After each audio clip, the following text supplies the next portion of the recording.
नमस्कार, मी मनीषा. माझी पाककृतीमध्ये सर्वांचे मनापासून स्वागत आहे. चला तर आज मी करते वांगं, अगदी झटपट होणारं. कधी असं वांगं तुम्ही नक्की ट्राय करून बघा. आता मी सुरुवात करते, रेसिपीकडे आपण वळूया. तर इथं मी घेतलं ते 4-5 वांगी, ते चिरून घ्यायचे. तयारी फक्त मी करून घेतले. इथे घेतलं थोडंसं सुकं खोबरं, थोडंसं हलकं मी तव्यावर भाजून घेतलं. तुम्ही कच्चं जरी घेतलं तरी चालेल न भाजता. थोडीशी कोथिंबीर घेतले, थोडंसं शेंगदाण्याचं कूट घेतलं, साधारण 2 ते 3 चमचे. कढीपत्ता घेतला आहे, लसणाच्या कुड्या घेतल्यात एक 10-12 आणि आल्याचा तुकडा 1 इंचावर मी कट करून घेतला आहे. आता हे सगळं जे मिश्रण आहे ना, हे आपण मिक्सरला वाटून घ्यायचं आहे. सर्व साहित्य आहे ते मी मिक्सरच्या भांड्यामध्ये टाकते आणि आपला मिक्सर आहे तो लावून घेते.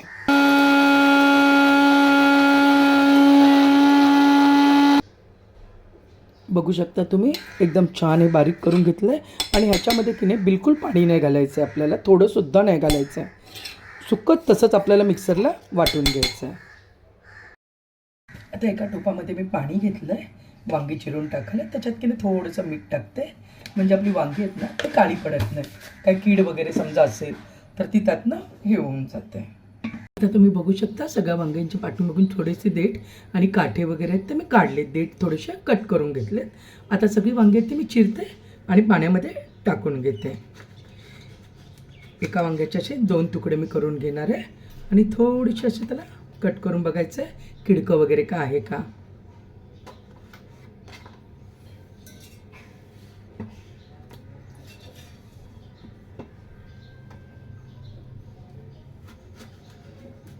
अशाच पद्धतीने सगळे वांगे आपल्याला कट करून घ्यायचे.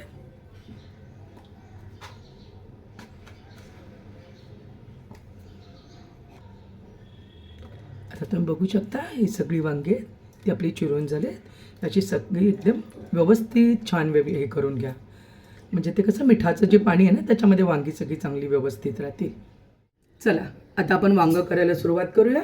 मी या भांड्यामध्ये थोडंसं तेल आहे ते गरम करायला ठेवलं आहे. तर तेल तापलं आहे, मी टाकते मोहरी, जिरे,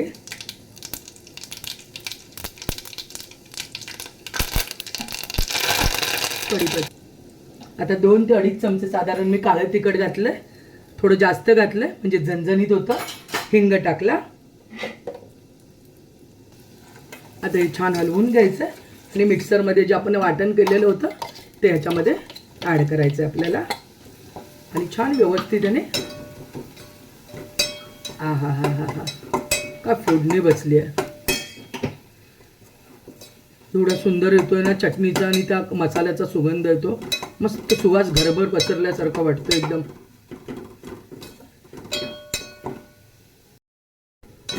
आता मसाला जो आहे ना तो छान भाजला गेला आपला, कारण का खोबरं पण आपण थोडंसं भाजून घेतलेलं होतं, शेंगदाण्याचं कूट होतं ते पण शेंगदाणे भाजून घेऊनच कूट केलेलं होतं.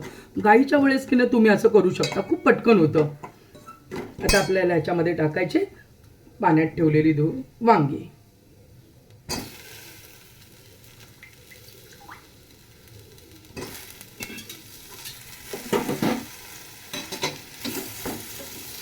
आता हे व्यवस्थित मिक्स करून घ्या.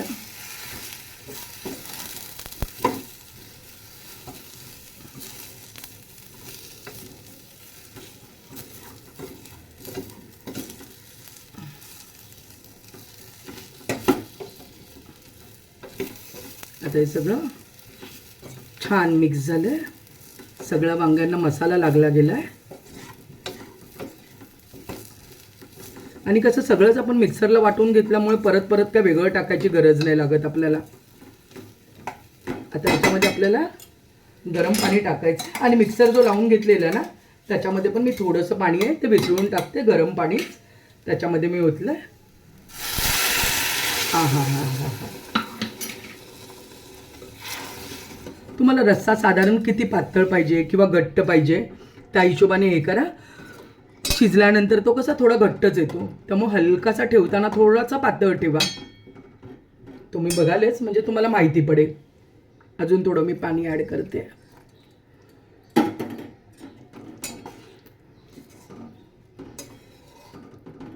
हे बघा रस्सा साधारण किती आहे ना हे तुम्हाला असा दिसतो. तुम्ही बघू शकता वरतून किती सुंदर कलर आलाय. आता मी त्याच्यामध्ये टाकते मीठ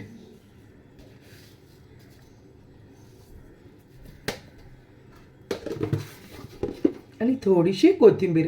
कोथिंबीर का आपण अगोदर टाकलेली आहे, त्यामुळे जरी नाही टाकली तरीसुद्धा चालेल. हे थोडंसं हलकं आहे ते फक्त मिक्स करून घ्या वरतून अलगद. बस. आता याला की नाही वांगी काय लगेच शिजतात, त्यामुळे 5-7 मिनटं चांगलं झाकून की नाही थोडंसं वाफ काढून घ्यायची आपली त्याला.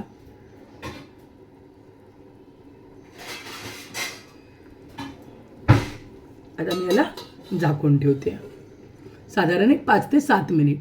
चला साधारण एक 5-7 मिनटं झाले. आता मी याच्यावरचं ताट काढते. वांग शिजलं आहे का आपण बघूया. हा हा हा हा हा, का सुरेख दिसतं. हे बघा वांगे आपली छान शिजलेत. हे बघा सुरी पटकन आतमध्ये जायचं वांग्यामध्ये. वांगात आपलं छान शिजलं. वांग आपलं रेडी आहे. जर कुणाला वांग्याबरोबर बटाटा आवडत असेल, बटाटा जरी ह्याच्यामध्ये टाकला तरीसुद्धा चालतो. आता तुम्ही बघा, हे बघा खूप छान घट्ट आले, रसरशीत एकदम झालं. तुम्ही भाकरीबरोबर खा, चपातीबरोबर खा, अतिशय सुंदर लागतं. असं वांगं तुम्ही नक्की ट्राय करून बघा. तर आता तुम्ही बघू शकता आपलं वांगं अतिशय सुंदर झालं. सोपी पद्धत आहे आणि झटकन होणारी आहे. गाई असेल त्यावेळेस असं नक्की करा. वांग बटाटा केलं तरीसुद्धा खूप छान चव लागते. व्हिडिओ शेवटपर्यंत बघितल्याबद्दल मनापासून धन्यवाद. लाईक आणि सबस्क्राईब करायला विसरू नका. थँक्यू.